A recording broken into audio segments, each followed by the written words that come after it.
အားလုံးပဲမင်္ဂလာပါ MKD ကွန်ပျူတာစင်တာကနေပြီးတော့ပြန်လဲကြိုဆိုလိုက်ပါတယ်ကျွန်တော်ဒီနေ့တော့အိတ်ဇဲမှာပေါ့နော်အရင်နေ့ကအဆက်လေးဖြစ်တယ်မိတ်ဆွေတို့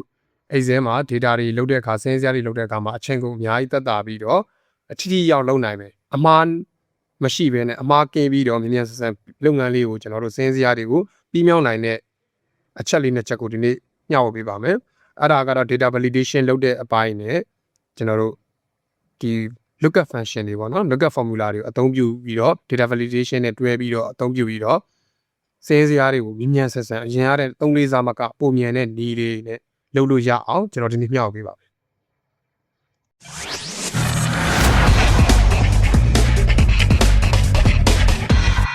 ဟုတ်ပြီကျွန်တော်တို့အိတ်ဇဲတွေကိုဖွင့်လိုက်တယ်ပေါ့နော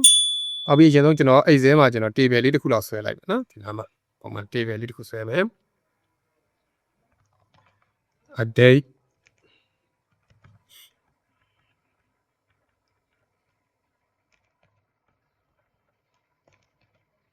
item ပေါ့နော်ကျွန်တော်ကြိုမရေးထားဘူးဆိုတာဒီခုမှစားလေ့လာတဲ့မိတ်ဆွေတို့ဆိုရင်ဒီဟာ table ဆွဲနည်းလေးတွေတွေးပုံခေါ်ပုံလေးတွေကစားပြီးတော့ရင်းနှီးလာအောင်ကျွန်တော် table ကိုကြိုမဆွဲထားဘူးပေါ့နော်ကျွန်တော်သုံးမဲ့အချက်လက်လေးတွေကျွန်တော်ရေးထားတယ်ပေါ့နော်ဟုတ်ပြီကျွန်တော်တို့အရင်ဆုံးဆက်အားဆွဲရမယ်ဆိုရင် date ရှိမယ်ဒါ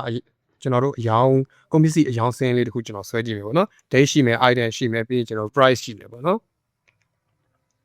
ပြီးရင်ကျွန်တော် quantity ပေါ့နော်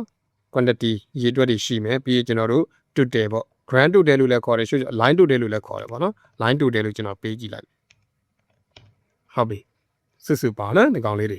ဟုတ်ပြီဒီကောင်လေးတွေကိုကျွန်တော်တို့ရေတော့ဆက်လက်မှတ်ပြီးတော့ကိုလိုချင်တဲ့အနေထားလောက်လေးပေါ့နော်ကိုလိုချင်တဲ့အနေထားလောက်လေးကိုကျွန်တော် format table အဖြစ်ပြောင်းပြီးတော့သုံးလဲရတယ်ပေါ့နော်ကျွန်တော် format table လေးနဲ့ဒီမှာလုပ်ပြပေးမယ်ပေါ့ခဏဦးဆုံး format table ပြောင်းမယ်ဆိုရင်ကျွန်တော်တို့က insert တက်ထဲကိုသွားပြီးတော့ဒီ table ကိုနှိပ်လိုက်လေရတယ်နော် table ကိုနှိပ်လိုက်လေရတယ်ပြီးတော့ shortcut key အနေနဲ့ control D ကိုနှိပ်လေရတယ်ဒါမှမဟုတ်ကျွန်တော်တို့ဒီ home တက်ထဲမှာပဲ style group တွေက format table ဆိုတာရှိအဲ့ဒီကမိမိကြိုက်နေတဲ့ design တစ်ခုခုကိုရွေးပြီးတော့လေ format table ကောက်ပြောင်းလိုက်လို့ရတယ်ပေါ့နော်ကြိုက်နေတဲ့လို့လုပ်လို့ရတယ်ကျွန်တော်တခါတည်းဒီမှာ design ရွေးပြီးတော့ဒီ home group တွေက home တက်ထဲကကျွန်တော်တို့ style group တွေက format table ရှောက်ဝင်ပြီးတော့ကိုနဲ့နည်းနည်းအဆင်ပြေမဲ့ design မျိုးလေးပေါ့နော်ကျွန်တော်လိမ်ဝင်အောင်လေးကိုနည်းနည်းပြတ်တက်တော့တကောင်လေးထည့်ကြည့်လိုက်အဲ့ဒီအချိန်မှာကျွန်တော်တို့ရှိမှာခေါင်းစဉ်ပေါ့နော် header ပေါ့ header ထည့်ပြီးသားကြီး date item price qty line total ဆိုတာထည့်ပြီးသားဖြစ်တဲ့အတွက်ကြောင့် my table has header မှာအမှန်ချစ်လေးပေးရမှာအကယ်၍ကိုမှ header မရှိဘူးဆိုရင်တော့မပေးနဲ့ပေါ့နော်ကျွန်တော်ရှိပြီးသားဆိုတော့ပေးလိုက်မယ် okay လေးနှိပ်လိုက်ဟုတ်ပြီဒီမှာဆိုရင် table လေးရပါပြီနော် table လေးရပါပြီဆိုရင်ထုံးစံတိုင်းပေါ့ဘေးနောက်ကျွန်တော်တို့ cursor select ချက်မှတ်ထားတယ်ဆိုရင်ဟဲနောက်မှာဘာမှမပေါ်ဘူး table ကို select မှတ်လိုက်မယ်ဆိုရင်တော့ table design ဆိုတဲ့ new tab လေးတစ်ခုပေါ်လာတယ်ပေါ့နော်ဒါ wall မှာတော့လည်းဒါမိတ်ဆွေတို့သိကြပြီးသားပါဟုတ်ပြီဒီမှာကျတော့ကျွန်တော် filter button လေးတွေရှိတယ်ဒီကောင်လေးစစ်ထုတ်တဲ့ဟာလေးတွေနော်ဒီ button လေးတွေအကြောင်းနောက်မှပြပြပေးမယ်ခွဲချက်တော့ဒါလေးကမျက်စိရှုပ်နေတယ်မျက်စိရှုပ်နေတဲ့ကောင်လေးကိုဖြောက်မယ်ဒီမှာ filter button ဆိုတာရှိအဲ့ဒါလေးချက်ဖြောက်ထားလိုက်မယ်အမှန်ချစ်လေးဖြုတ်ထားလိုက်ဒါဆိုတော့လေးအဆင်ပြေသွားပြီပေါ့နော်ဟုတ်ပြီ date ဆိုတော့ကျွန်တော်တို့အိတ်စဲမှာ date တွေရေးတယ်ဆိုရင်တော့ယနေ့ date ကိုရေးချင်တယ်ဆိုရင်တော့ကျွန်တော်တို့က control key လေးကိုဖြည့်ပြီးတော့ကျွန်တော် semi comma လားမသိနော် semi colon လို့လည်းပြောမလား comma လို့ပြောမလားမသိဘူးလက်ကွက်ရိုက်တယ်ဆိုရင် ASDF GK ရဲ့ semi comma ပေါ့နော်အဲ့ဒီဟာမျိုးလေးလက်တန်းလေးကိုညာဘက်လက်တန်းလေးဖိလိုက်အောင်ပေါ့နော်အဲ့ semi comma လေးနဲ့တွဲနေရတယ်ပေါ့ control key လေးကိုဖိပြီးဆိုရင် semi comma လေးနဲ့နော်ကျွန်တော်ချက်ပြပေးမယ် OS key နဲ့sorry အဲ့ဒီမှာဆိုရင် control key ကိုဖိပြီးတော့ဒီ semi comma လေးကိုနှိပ်လိုက်ပြီဆိုတာနဲ့ယနေ့ date ကိုသူကတန်းပြပေးတယ်ပေါ့နော်လက်ရှိ date ကိုသူကတန်းပြပေးတယ်အိတ်စဲမှာကျတော့အားလေးကိုပဲကျွန်တော် format လေးဆွဲချလိုက်မယ် date format လေးပေါ့နော်ဒါကကျွန်တော်ယာယီရက်ဆွဲလေးကျွန်တော်ကောက်ထည့်လိုက်တာပေါ့နော်မိတ်ဆွေတို့ရောက်တကယ်အစ်စ်မှရက်ဆွဲလေးနဲ့တကယ်လုပ်ငန်းကိုကျွန်တော်တောင်းအောင်ပေါ့နော်ဟုတ်ပြီပြီး item ပေါ့ item ဆိုတဲ့နေရာမှာကျွန်တော်တို့ကခုဆိုကြပါစို့ကျွန်တော်နမူနာဒီနေရာမှာဗာနဲ့ပေးမယ်ဆို computer science design အနေနဲ့နမူနာပေးမယ်ပေါ့နော်ကျွန်တော်တို့ computer science design ဖွင့်ထားတဲ့ဆိုရင်ကျွန်တော်တို့ဆိုင်မှာရရှိတဲ့ install ရရှိတဲ့ပစ္စည်းတွေဘာညာပေါ့နော်အပစ္စည်းတွေဆိုရင်ကျွန်တော်တို့ကဒီမှာရေးရမှာပေါ့နော်ရေးမဲ့အခါမှာဘယ်လိုဖြစ်လဲဆိုတော့ကျွန်တော်အခု desktop ဆိုရင် desktop လုပ်လိုက်တယ် RAM ဆို all-in-one ဆို all-in-one keyboard ဆို keyboard speaker ဆို speaker ပေါ့ရေးရတာကျွန်တော်မှာကြာချိန်ရှိတယ်ဗျဒီမှာရေးမယ်ဆိုရင်ဟို laptop ဆိုလဲ laptop အဲ့လိုရေးနေရမယ်ကြာမယ်အကယ်၍မတော်တဆစလုံးပေါင်းမှားကောင်းလဲမှားနိုင်တယ်ဒါကြောင့်ကျွန်တော်ရေးစရာလည်းမလိုပဲနဲ့လင်းလင်းနေဖြစ်သွားအောင်မလုပ်လို့ရလဲဆိုတော့ဒီထဲမှာကျွန်တော် data validation လေးအပ်လို့ရတယ်ပေါ့နော်ဟုတ်ပြီ data validation ဘယ်လိုအပ်မလဲဆိုရင်မိတ်ဆွေတို့မှာရှိရမှာကဒီလိုဘောက်လေးပေါ့နော်ဒီလိုဘောက်လေးတော့ရှိရမယ်ကိုယ်ဆိုင်မှာရတဲ့ပစ္စည်းပေါ့နော်ကိုယ်လုပ်ငန်းမှာ ရောင်းဝယ်လုပ်နေတဲ့ဒီလိုပစ္စည်း list လေးတော့ရှိရမယ်ပေါ့နော်ဒါလေးကတော့ရှိတင်ပါတယ်ဒါမှကိုရှိမှာပဲပစ္စည်း list တွေရှိတယ်မရှိဘူးဆိုကြည့်လို့ရတာနော်အဲ့ဒါလေးတွေကတော့အရင်ကြိုရေးထားဖို့လိုတယ်တစ်ခေါက်ပဲရေးရမှာနောက်ကကျတော့ရေးစရာမလိုတော့ဘူးနော်ဟုတ်ပြီအဲ့ဒါဆိုရင်ကျွန်တော်ဒီ item ကျွန်တော်တို့နာမည်တွေထည့်ခြင်းတဲ့နေရာမှာ select တစ်ချက်မှတ်ထားမယ်ပြီးရင်ကျွန်တော် data ထဲကိုသွားမယ်ဥပမာ data validation ဆိုတာရှိတယ်တစ်ချက်ဝင်လိုက်မယ်ပေါ့အဲ့မှာဆို data validation ပေါက်ပေါ်လာပြီပေါ့နော် data validation မှာသူတက်လေး3ခုရှိတယ် setting တက် input message နဲ့အဲ့ဒါ alert ဆိုပြီးတော့3ခုရှိတယ်နော်ကျွန်တော် setting ပဲ3ပါခုနှစ်ခုမ3သေးဘူးနော်ပြီးရင် setting တွေကနေပြီးတော့ကျွန်တော်တို့ allow ဆိုတဲ့နေရာမှာ any value ဖြစ်နေတယ်ကျွန်တော်တို့အောက်က list ကိုယူမှာဖြစ်တဲ့အတွက်ကြောင့် list ကိုရွေးပေးရမယ်နော်မြားလေးကိုနှိပ်ပြီးတော့ကျွန်တော်တို့ allow ကနေ any value ကနေပြီးတော့ list ကိုရွေးပေးလိုက်ဆိုတော့ဒီရောက်မှာကျွန်တော် list ယူမှာမို့လို့ပြီးရင် source ပေါ့နော်ဘယ်နားမှာလဲပေါ့ source ဆိုတာကတော့ဘယ်နား list ကိုယူမှာလဲဆိုတော့ဒါလေးကိုကျွန်တော်တို့ဒီမှာပုံမှန် upload လုပ်တဲ့ပုံစံမျိုးလေးတစ်ချက်နှိပ်လိုက်ပဲနော်ပြီးရင်ဒီမှာ select လေးမှတ်လိုက်မယ်ဒီမှာဆိုပေါက်လေးပေါ်နေနော် data validation ဆိုတဲ့ပေါက်လေးပေါ်နေဒါ select လေးပြန်မှတ်လိုက်မယ်နာမည်လေးတွေပဲကျွန်တော်တို့မှဒီနာမည်တွေပဲကျွန်တော်လိုချင်တာပေါ့နော်ဟုတ်ပြီအဲ့မှာဒီပေါက်လေးကနေပြီးတော့ဒီမှာ download ပုံစံမျိုးလေးကိုလည်းကျွန်တော်တစ်ချက်ပြန်နှိပ်လိုက်ရပြီဒါဆိုရင်နော်ပြီးရင်ကျွန်တော် okay လေးပေးလိုက်ပြီကဲဒီနေရာမှာကျတော့ဘာဖြစ်သွားလဲဆိုတော့ button လေးဖြစ်သွားတယ်ဒီမှာကျွန်တော်တို့ချက်တဲ့နာမည်လေးကိုရွေးလို့ရပြီ mouse ဆိုလဲ mouse ကျွန်တော်တို့ GPU ဆိုလဲ GPU ပေါ့နော်coach ဆိုင်မှာပြရှိတဲ့ပစ္စည်းတွေကို network cable ဆိုတော့ network cable ဒါကကျွန်တော်အစမ်းပြဖို့အတွက် network cable မီတာအရှည်တွေလည်းအသေးစိတ်မီတာပေါ့နော်ပုံမှန် CPU ကဘယ်လောက်မော်တယ်ဘာညာဆိုတော့အသေးစိတ်တော့ရှိတာပေါ့နော်laptop RAM အဲ့ဒါမျိုးပေါ့နော် motherboard ဒီလိုမျိုးလေးတွေကျွန်တော်တို့ကပြောမယ်ဆိုရင်ရေးစရာမလိုတော့ဘူးဗျာနာမည်တွေရေးစရာမလိုတော့ဘဲနဲ့ကလစ်လေးတစ်ချက်နှိပ်ပြီးတော့ကိုကအလွယ်တကူရွေးလိုက်ရုံပဲဒါဆိုအတော်လေးစင်ပြေသွားတယ်ပေါ့နော်ဟုတ်ပြီနောက်ဇာတ်ကွက်တွေကြတော့မရှိဘူးကြာကျွန်တော်ခြားဇာတ်ကွက်တွေမရှိဘူးဗီဒီယိုကွက်တွေရှိတယ်ဆိုတော့ဒီတဒန်းလုံးကိုကျွန်တော်ဒီ format ဝင်စေချင်တဲ့အတွက်ကြောင့် auto fill လေးနဲ့ဆွဲချလိုက်နော်အဲ့လိုဆွဲချလို့ရတယ်ပေါ့နော် auto fill လေးနဲ့ဆွဲချလို့ရတယ်ဒါကကျွန်တော်ရွေးပြတာနော် auto fill လေးနဲ့ကျွန်တော်ဆွဲချကြည့်လိုက်အကောင်လုံး desktop တွေဖြစ်သွားတယ်မဟုတ်ဘူးနော်ပြန်ရွေးလို့တော့ရတယ် all in one ကုန်ပြန်ရွေးလို့ရတယ်နော်ဒါကြောင့်မိတ်ဆွေတို့ကဘယ်လိုလုပ်ရမလဲဆိုတော့ကျွန်တော် control Z လေးနဲ့ပြန်သွားလိုက် control Z လေးနဲ့ပြန်သွားမယ်အဲဒီမှာဆိုအလွတ်နေထားလေးပေါ့နော်အဲ့လို data validation လုပ်ပြီးဆိုရင်ကျွန်တော်တခုမှမရွေးခင်အလွတ်နေထားလေးမှာ auto fill လေးနဲ့ဆွဲချလိုက်ဒါဆိုရင်ဒီတန်းလုံးမှာ format ဝင်သွားကြည့်လိုက် format ဝင်သွားပြီဆိုတော့ဒီဘက်မှာကျွန်တော် filter လိုမျိုး button လေးပါလာပြီပေါ့နော် button လေးပါလာနော် button လေးပါနေ channel ဇာတ်ကွက်တွေ format မဝင်ဘူးနော်ဒီဇာတ်ကွက်တစ်ခုပဲဒါကျွန်တော်တို့အဆင်ပြေသွားပြီပေါ့နော်ကြိုက်တာတစ်ခုရွေးကျွန်တော်ရွေးလိုက်အောင်ပဲပေါ့နော်ဟုတ်ပြီအဲ့ဒီတော့ရပြီကျွန်တော်ကနောက်တစ်ခါကျတော့ဘာထပ်လုပ်ချင်လဲဆိုတော့ကျွန်တော်က keyboard ကိုရွေးလိုက်တာနဲ့ keyboard ရဲ့ဈေးနှုန်း auto ကျစေချင်တယ်ဗျာ keyboard ဈေးနှုန်းကျွန်တော်ဒီမှာတက်ကြည့်သွားမကြည့်ချင်ဘူးနော်ဆိုကြပါစို့ကျွန်တော်တို့ဒီကွန်ပျူတာတွေဆိုင်မှာရောင်းဆေးတွေ2ယောက်3ယောက်ရှိတယ်ဆိုကြပါတော့နော်ဈေးနှုန်းတွေမှားမှာဘာညာစိုးနေလဲဆိုတော့ကျွန်တော်ဒီဇာတ်ကွက်လေးကဈေးနှုန်းပြင်လိုက်တာနဲ့ပြင်ဒါတော့ website ရှိမှာဖြစ်ဖြစ် admin ရှိမှာဖြစ်ဖြစ်ဈေးနှုန်း list လေးရှိမှာအဲဒီဈေးနှုန်း list ကိုပြင်လိုက်တာနဲ့ဒီဘက်ကလူကဒီမှာတစ်ခုခုရွေးလိုက်တာနဲ့တင်ပြင်လိုက်တဲ့ဈေးနှုန်း auto update တစ်ခါလေးတောင်းဝင်သွားမယ်ကျွန်တော်တို့ဈေးနှုန်းရိုက်စေရမလို့ပစ္စည်းရွေးလိုက်တာနဲ့ဈေးနှုန်း auto ပေါ်အောင်ကျွန်တော်တို့လုပ်တဲ့နည်းလေးပေါ့နော်အဲ့ဒါလေးကိုကျွန်တော်တို့ VLOOKUP function လေးနဲ့ကျွန်တော်ဒီနေ့လုပ်ပြမယ်ပေါ့ okay VLOOKUP function လေးနဲ့ကျွန်တော်လုပ်ပြမယ်ဒီနေရာမှာကျွန်တော် function တစ်ခုရေးမယ် VLOOKUP ပေါ့နော်ညီမ function formula ရေးမယ်ဆိုရင်ကျွန်တော်တို့ညီမချင်းလေးအရင်ခံမယ်ပြီးရင် VLOOKUP ရဲ့အဓိပ္ပာယ်ကကျတော့ V ဆိုတာတော့ vertical ပေါ့ downlight lookup ဆိုတော့ရှာကြည့်တယ်ပေါ့နော်ကြည့်ပေးတယ်ပေါ့သူ lookup downlight သူကကြည့်တာ downlight ရှာကြည့်တဲ့သဘောမျိုးပေါ့နော် downlight ကြည့်တဲ့သဘောမျိုးကျွန်တော်တို့ X lookup ဆိုတာလည်းရှိသေးတယ်သူ horizontal ပေါ့ X ဆိုတော့ horizontal lookup ဖြစ်သွားပေါ့နော်တကား V lookup vertical ဖြစ်သွားမှာပေါ့ဟုတ်ပြီအဲ့ဆိုတော့ VL လို့ရိုက်လိုက်ရုံနဲ့တည်းသူကအောက်မှာ V lookup ဆိုပြီးတော့ဒီမှာ select လေးဝင်ပေးနေတယ်အဲ့ဆိုတော့ keyboard ကနေတက် key လေးကိုကျွန်တော်ချက်နှိပ်လိုက်ရုံပဲဒါဆိုရင်ရပါပြီအဲ့ဒီမှာကျွန်တော်တို့ကအလွတ်မမှတ်နဲ့ပေါ့နော်အလွတ်မှတ်ရင်ကျွန်တော်တို့မူးချက်ချာတွေဖြစ်ကုန်မယ်သူ့အောက်ကရေးပေးရတဲ့ indent လေးကိုပဲကျွန်တော်တို့ကြည့်ပြီးတော့လုပ်ပါမယ်ဒီမှာဆိုရင် lookup value lookup ကြည့်မဲ့ value ပေါ့နော်တန်ဖိုးကဘာကိုကြည့်မှလဲဆိုတော့ဒီရှေ့အကွက်မှာပေါ်တဲ့နာမည်ကိုကျွန်တော်တို့ကကြည့်ဒီရှေ့အကွက်မှာပေါ်တဲ့နာမည်ကိုကျွန်တော်တို့ကြည့်နော်ဟောတော့ဒီရှေ့အကွက်မှာ desktop ပေါ်တယ်ဆိုရင် desktop ရဲ့တန်ဖိုးဒီမှာကြာရမယ် laptop ပေါ်တယ်ဆိုရင် laptop ရဲ့တန်ဖိုးဒီမှာကြာရမယ်အဲ့တော့ရှေ့အကွက်ကိုကျွန်တော်ကြည့်ဆက်လက်မှတ်မယ်ပြီးရင်ကျွန်တော်တို့ comma လေးကုတ်လိုက်မယ်ပြီးရင် table array ရဲ့နော်ကျွန်တော် table array လေးကို select မှတ်ပေးရမှာတော့ table လေးဒီဟာလေး select မှတ်ပေးလိုက်ပြီ select မှတ်ပေးပြီးရင်ဘာအရေးကြီးလဲဆိုတော့ဒီ table လေးမရွေ့သွားဘူး table ကနမို့ဆိုရင်မဟုတ်ရင်ရွေ့သွားမယ်ပေါ့နော်ရွေ့သွားမယ်အဲ့ဒီဟာလေးကိုမရွေ့သွားအောင် lock ခတ်တဲ့နေပေါ့ကျွန်တော်ဒီမှာတော့ lock မခတ်ပြရသေးဘူးဘလို့ရွေ့သွားလဲဆိုတာကျွန်တော်ပြချင်ပြီလို့နော်ပူကမှနောက်တစ်ခေါက်ကျမှကျွန်တော် lock ခတ်ပြမယ်ဟုတ်ပြီပြ ပြီးရင်ကျွန်တော်တို့ comma လေးထပ်ကုတ်လိုက်မယ် table array လေးကျွန်တော်တို့ select မှတ်လိုက်ပေါ့နော် select မှတ်လိုက်ပြီးရင် comma လေးထပ်ကုတ်မယ်ပြီးရင် column index number COL ရဲ့အခြေကောက်က column နော် column index number ကျွန်တော်တို့ကအဖြည့်လိုချင်တယ်ဒီအကွက်မှာအဖြည့်လိုချင်တာကကျွန်တော်ခုန select မှတ်လိုက်တဲ့ table မှာ column ဘယ်နှခုရှိလဲဆိုတော့ column တစ်ခုရှိတယ် column နှစ်ခုရှိတယ် column နှစ်ခုပဲရှိတယ်ပေါ့နော်ဒီမှာဆို column တစ်ခု column နှစ်ခုရှိတယ် sorry ကျွန်တော် select မှတ်မိပါတော့နော်ပြန်လေးဖြတ်လိုက်နော် column ကဒီမှာနှစ်ခုပဲရှိတယ် column နှစ်ခုပဲရှိတဲ့အတွက်ကြောင့်ကျွန်တော်တို့ကနာမည်ကိုတော့ဒီ share နာမည်ကိုကြည့်မယ်ဒီမှာ price ဆိုတဲ့ဒီစက်ကွက်ထဲမှာကျွန်တော်တို့ဘာကိုလိုချင်တာဆို share နာမည်ကြည့်ပြီးတော့ဈေးနှုန်းကိုလိုချင်တာအဲကြောင့်မလို့ဈေးနှုန်းတွေရှိတဲ့ column နံပါတ်က1 2 column နံပါတ်2မှာရှိအကဲမိတ်ဆွေတို့ select မှတ်လိုက်တဲ့ table က column 3ခုရှိတယ်3ခုရှိတယ်ဆိုရင်ဒီကျွန်တော်တို့ဈေးနှုန်းလေးတွေ price လေးတွေရေးထားတဲ့ column ဘယ်နှခုမြောက် column လဲပေါ့အဲ့ဒါကိုတစ်ချက်ကြည့်ရမှာပေါ့နော်3ခုမြောက် column ဆိုရင်3လို့ပေးရမှာပေါ့2ခုမြောက် column ဖြစ်တဲ့အတွက်ကြောင့်ကျွန်တော်ဒီမှာ2လို့ပေးလိုက်တယ်နားမလည်ဒီကောင်နောက်တစ်ခေါက်ပြန်ကြည့်လို့ရပါတယ်ပြီးရင်ကျွန်တော် comma လေးပြန်ကုတ်လိုက်မယ်အမှ true false true ဆိုရင်တော့ဒီကောင်1ပေါ့နော်နောက်ကကျတော့ false ဆိုရင်တော့0ပေါ့ဒီမှာကျွန်တော်တို့က0ကိုသုံးရလဲ8 trace map အပြီးပြင်ကျွန်တော်တို့2မှရတာပေါ့နော်အဲကြောင့်0လေးကျွန်တော်တို့သုံးလိုက်မယ်နော်0လေးကိုသုံးလိုက်မယ်ဒီမှာတော့သူက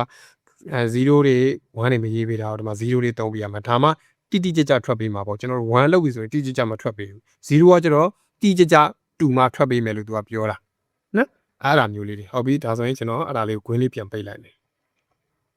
green လေးပြန်ပိတ်လိုက်မယ်ပြီးရင်ကျွန်တော် under လေးနှိပ်လိုက်မယ်အဲ့မှာဘာတွေပေါ်လဲဆိုတော့ any error တွေပေါ်တယ် any error တွေအရင်ပေါ်တယ်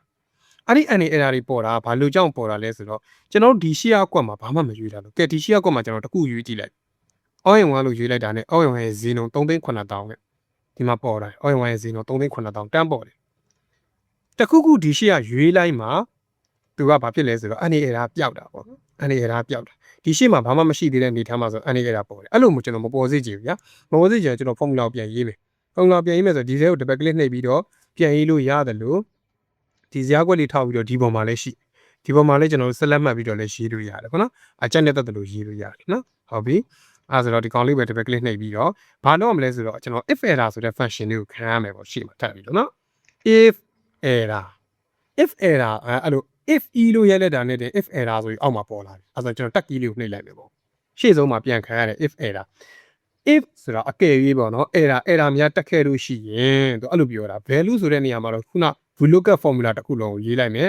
VLOOKUP ရဲ့အစုံမှာဘာလုပ်ရမလဲဆိုတော့ကျွန်တော် comma လေးတစ်ချက်ခံလိုက်ဒါဆိုရင်သူ့ရဲ့ index လေးကိုတစ်ချက်ကြည့်လိုက် value ဆိုတဲ့နေရာမှာကျတော့ if error ခွင်းစ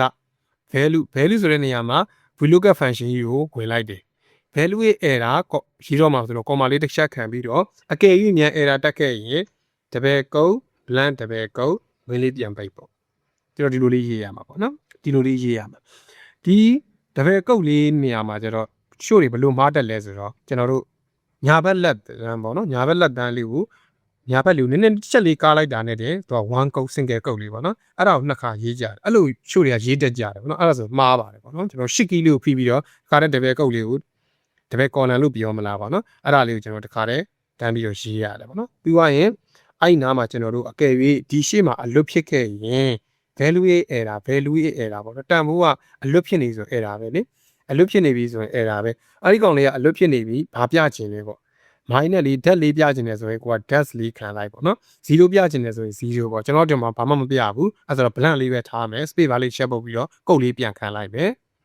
အခွင်းလေးပိတ်လိုက်မယ် value error အကယ်၍ error တစ်ခုမြန်ရှိခဲ့ရင်တပည့်ကုတ်ချားထဲမှာဘာမှမရှိတာတွေ့ဒီမှာလည်းဘာမှမပေါ်ပါနဲ့လို့ကျွန်တော်တို့ပြောလိုက်တာပဲနော်ပြီးရင် enter လေးနှိပ်လိုက်ဒါဆိုရင်ဘာမှမပေါ်တော့ဘူးကြည့်လိုက်ရှားဟာဒီအကုန်လုံးဆင်ပြေသွားပြီပေါ့နော်ဟုတ်ပြီအဲ့တော့ဒီမှာကျွန်တော်ထပ်ရွေးကြည့်မယ်ကျွန်တော် speaker ရွေးလိုက်မယ် speaker 9တာနော်နောက်ကကျွန်တော်ထပ်ရွေးလိုက်မယ်လက်တော့ရွေးမယ်ကြည့်လက်တော့ရွေးတော့အဖြေမပေါ်တော့ဒီမှာအဖြေမပေါ်ဘူးရေဘာလို့လက်တော့ရွေးတော့ဒီမှာအဖြေမပေါ်တာလဲဆိုတော့သူကကျွန်တော်တို့ဒီမှာဆိုရင်ကျွန်တော်ကကျွန်တော်ခုနကတော့ကျွန်တော် formula ရေးတော့ပြောခဲ့တယ်ပေါ့နော်လောမခက်ခဲလို့ဆိုပြီးတော့ဒီမှာကျွန်တော်ဒီ price ဒီအောက်ကနောက်ဆုံးအကွက်လေးမှာကျွန်တော်ပြမယ်ဆိုရင်သူ့ရဲ့ဒီ location ကိုတစ်ချက်ကြည့်မယ်ပေါ့နော်ဆဲကွက်လေးကမှတ်ထားတာကကြတော့ table array ဆိုတဲ့ဟာလေးလေကျွန်တော်ဒီမှာဆိုတကောင် table array လေးနော် table array လေးမှာတကောင်လေးတစ်ချက်ထောက်လိုက်တာနဲ့ table array လေးကပေါ့ဒီကောင် table array ကကြတော့ A22 to B47 ဒီမှာဆက်လက်လေးမှတ်ပြထားတယ် A22 to B47 ဒီဆဲကွက်လေးနေရာမှာရှိတယ်အဲ့ဒါမှန်တဲ့အဆင်ပြေတယ်နောက်တစ်ခုကိုကျွန်တော်တို့ဆင်းကြည့်လိုက်မယ်နောက်တစ်ခုကိုဆင်းလိုက်တဲ့အခါမှာ A23 to V48 ဖြစ်သွားပြီဆဲကွက်ကလောမခတ်ခဲ့တဲ့အတွက်ကြောင့်ဒီဇရာကြီးအောက်ကိုကြစ်ကြသွားတာကြည့်လိုက်နော်အောက်ကိုကြစ်ကြသွားတာဒါနှစ်ကွက်မြောက်မလို့နှစ်ကွက်ပဲကြာသေးတာဗောနော်ဒီအောက်ကကွက်ဆိုရင်ဒီလောက်အကွက်ဆိုရင်ကျွန်တော်စမ်းကြည့်လိုက်မယ်ဒီမှာကြည့်လိုက်မယ်ဒီဘက် area တော်တော်ကြီးကြာသွားပြီအဲကြောင့်ဒီဘောဟာတွေကတော့သုံးလို့မရတော့အဲ့လိုမဖြစ်ရလေအောင်ပထမဒီမှာရေးတဲ့ကျွန်တော်တို့ကဘာလုပ်ဖို့လိုလဲဆိုတော့ဒီနေရာလေးကိုကျွန်တော် lock ခတ်ဖို့လိုတယ် lock ခတ်မယ်ဆိုရင် keyboard ကနေပြီးတော့ F4 လေးကိုနှိပ်လိုက်ရုံပဲပေါ့နော်တချို့ F1 နဲ့တွဲနေရတဲ့ laptop တွေမှာဆိုရင်တော့ F1 F4 ပေါ့နော် desktop တွေအားလုံးကတော့ F4 ပါပဲပေါ့နော်ဟုတ်ပြီကျွန်တော် F4 လေးကိုနှိပ်ပြီးတော့ lock ခတ်လိုက်တယ်ပေါ့ပြီးရင်ကျွန်တော် enter လေးနှိပ်လိုက်ဟုတ်ပြီဒါဆိုရင်ကျွန်တော်တို့ကရပါပြီပေါ့နော်ဒီမှာကျွန်တော် desktop ရွေးတယ်ပေါ်ပြီဘယ်ဟာရွေးပေါ်ပြီပေါ့နော်အဲ့ဒါလေးတစ်ချက်သတိထားရမယ်ပေါ့ဟုတ်ပြီဒါလေးတွေပြန်ဖြတ်လိုက်ပြီပြန်ဖြတ်လိုက်မယ်နော်ဒါလေးပြန်ဖြတ်လိုက်မယ်ဟုတ်ပြီဒါဆိုရင်ရပြီဒီမှာကျွန်တော်တစ်ခုရွေးလိုက်မယ်မောက်ဘက်ရွေးမယ်မောက်ဘက်တန်ဖို့ပေါ်ပြီဒီမှာကျွန်တော် desktop ရွေးမယ် desktop တန်ဖို့ပေါ်ပြီဘာလို့လဲဒီနေရာလေးဆက်လက်မှတ်ပြီးတော့ကြည့်လိုက်မယ်ဆိုရင်လေ A22 to V47 ပဲဇရာကွက်ကအောက်ကိုမရောက်သွားတော့ဘာလို့ကျွန်တော် lock ခတ်လိုက်လို့နော်အဲ့ဒါလေးဟုတ်ပြီနားမလည်ဒါလေးနောက်တစ်ခေါက်ပြန်ကြည့်ကြည့်ပါတောင်းလေးတွေကနည်းနည်းလေးတော့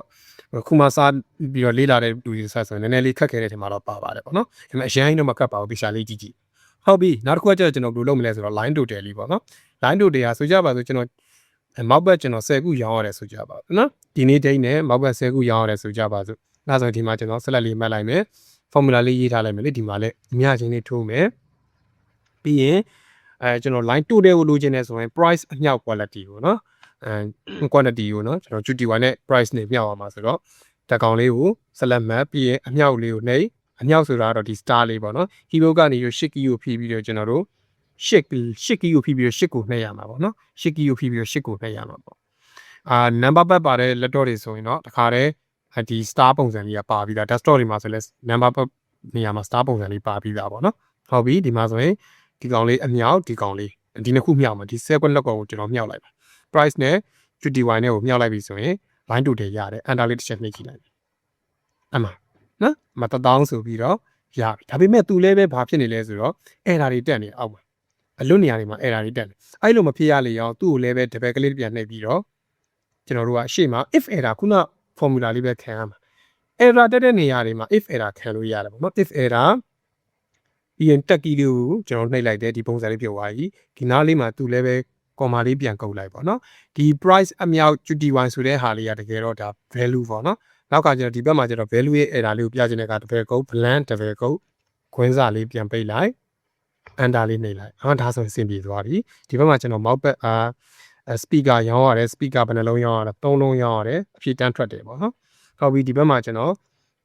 laptop 2လုံးရောင်းရတယ်မှာအဖြစ်တန်းထွက်တယ်ပေါ့ဟုတ်ပြီနောက်ကကျတော့ဘာထပ်လုပ်လို့ရဆိုတော့ table design လေးကိုပြန်သွားမယ် table လေးကို select မှတ်ထားဖို့လိုတယ်နော် table ရဲ့ကြိုက်တဲ့ cell ကို select မှတ်ထားလိုက်ပြီးရင်ကျွန်တော်ဘာလေးလုပ်မလဲဆိုတော့ total row လေးကျွန်တော်ထုတ်လိုက် total row လေးမှာ total row လေးပါသွားပြီပြန်ဖြုတ်တယ်ဆိုရင်ပြန်ပြောက်သွားမယ်ထုတ်မယ်ဆိုရင်ပြန်ပေါ်လာမယ် total row total row မှာကျတော့ဒီမှာဒါလေးကို select မှတ်လိုက်ပြီဆိုရင်ဒါကောင့်လုံနေလားကြည့်လိုက်ဒီကောင်ကကျွန်တော် total row မှာ total လေးကိုပေါင်းချင်တယ်နော်ကောင့်ကိုမရွေးဘူး sum ကိုရွေးလိုက်မယ်ဒါဆိုရင်အားလုံးကျွန်တော်တို့ total ရောင်းဝေး9,38000ဆိုပြီးတော့တန်းပေါ်ပြီးတယ်ပြီးတော့ကျွန်တော်တို့ရောင်းရတဲ့ပစ္စည်းအမျိုးအမည်လေးတွေပေါ့နော်ဘယ်လောက်ရှိလဲဆိုတာသိချင်တယ်ဆိုရင်တော့ဒီမှာတစ်ချက်ကောင့်လုပ်ပေးထားတယ်ပေါ့နော်ဒါဆိုပစ္စည်း3မျိုးရောင်းပူသွားပြီ3မျိုးအရေအတွက်ကိုပြောတာမဟုတ်ဘူးနော်အရေအတွက်အားလုံးစုစုပေါင်းလိုချင်တယ်ဆိုလဲဒီနားမှာ sum လေးလုပ်ပေးထားလိုက်ပေါ့ဒါဆိုအရေအတွက်အားလုံး15ခုရောင်းပူသွားပြီနော်ကျွန်တော်တို့အားမျိုးလေးတွေတွက်လို့ရတယ်ပေါ့နော်ဟုတ်ပြီကျွန်တော်မှာ desktop ထပ်ရောင်းတယ် desktop ကိုရေးလုံးရောင်းလိုက်တယ်ပေါ့အဲ့ဒါဆိုရင်တခါလဲဒီမှာ auto တွက်ပြီးတယ်ဒီမှာလဲကျွန်တော်တို့ကဘာမှရေးစရာမလိုတော့ monitor လား monitor တစ်ချက်နှိပ်လိုက်ဘယ်နှလုံးလုံး2လုံးအဲ့လိုမျိုးပေါ့နော်ဒီမှာဆိုရင်လဲ M2 SSD ဘယ်နှလုံးကိုတစ်လုံးနဲ့ပဲထားလိုက်တော့မယ်အဲ့လိုပေါ့အလွယ်တကူဖြစ်သွားတာပေါ့နော်ကျွန်တော်အလွယ်တကူလုပ်လို့ရတယ်နောက်က webcam လား webcam 9ခုနောက်ကကျတော့ကျွန်တော်ဒီမှာရွေးလို့ရတယ်တာမယ်ပိတ်တာမယ်ဖို့20ပေါ့ဒါမျိုးတော့နော် date တွေကတော့ဒါအမှန်ကန်နေလောက်အောင်ပေါ့နော်ကျွန်တော်တို့ကစမ်းပြလာဆိုတော့ date ကိုဒီတိုင်းလေး auto fill လေးနဲ့ search ချလိုက်တယ်ပေါ့နော်ဟုတ်ပြီပြီးရင်hard disk case 5ခုဟုတ်ပြီအဲ့လိုလေးဖြစ်သွားပြီပေါ့နော် hard disk case ရသွားပြီပြီးရင်ကျွန်တော်တို့နောက်တဲ့ row လေးတွေ table row လေးထပ်လို့ချင်တယ်ဆိုဒီနောက်မှာ select လိုက်ပြီးတော့တက် key လေးနဲ့ခုံလိုက်မယ်တက် key လေးဆိုရင်တခါတည်း date ကထပ်ကျလာတယ်ပေါ့နော်ဒီဘက်မှာနောက်ပြီးတော့ row တစ်ခုထပ်ကျလာတယ်ပေါ့နော်အားရနေပြီးတော့ကျွန်တော်အဝါ date ကိုယူလိုက်မယ်တက် key လေးခုံမယ်ခုံပြီးတော့ဒီမှာကျွန်တော်တို့အပူရမီ SSD ဒီနားမှာကျွန်တော်တို့ကဘယ်နှခုတော့3ခုပြင်တက်ကီလေးပဲထပ်ခုံတက်ကီလေးကိုနှိမ့်နေပြီးတော့ဒီရဲ့ row တွေကဆက်ပြီးတော့သွားလို့ရတယ်ဘယ်တော့မှ formula အသစ်ထပ်ရေးစရာမလိုတော့ဒီ table ကပြီးသွားပြီအများတန်းပဲပေါ့နော်အဲ့လိုကိုရဲ့ရေးတူကဟာလေးတွေပဲဖြစ်ဖြစ်အယောင်စင်းလေးတွေပဲဖြစ်ဖြစ်ဒီလိုလေးလုပ်မယ်ဆိုရင်မြင်ဆန်ဆန် formula လေးတစ်ချက်ရေးရတဲ့အချိန်ကြီးပဲနည်းနည်းယူရတာတကယ်ရေးမယ်ဆိုရင်လည်းဒီကောင်က10မိနစ်လောက်တော့မကြာပါဘူးကျွန်တော်ဒါရှင်းပြနေလို့အဲ့လောက်လေးရေးဘူးသွားပြီဆိုတာနဲ့ကိုဟာဘယ်တော့မှအမှားပြမရှိတော့ဘူးဒီကနေပြီးတော့ဈေးနှုန်းတစ်ခုခုပြောင်းလိုက်မယ်ဆိုရင်လည်းဒီမှာ update ဈေးနှုန်းက auto ဝင်သွားမယ်ပေါ့နော်အရန်အဆင်ပြေတဲ့အနေထားလေးပေါ့နော်အဲ့လိုမျိုးဆိုတော့ like လုပ်ကြည့်ပါဗျာနော်တခုအဆင်မပြေဘူးဆိုရင်ကျွန်တော်တို့လာမေးလို့ရပါတယ်အချိန်ရတဲ့အခါမျိုးကြရင်ဖြည့်ပေးပါမယ်အားလုံးဆုံးဖြတ်ကြည့်ပြီလို့ကျေးဇူးတင်ပါတယ်ဗျာနောက်ဗီဒီယိုမှာပြန်လည်တွေ့ကြပါမယ်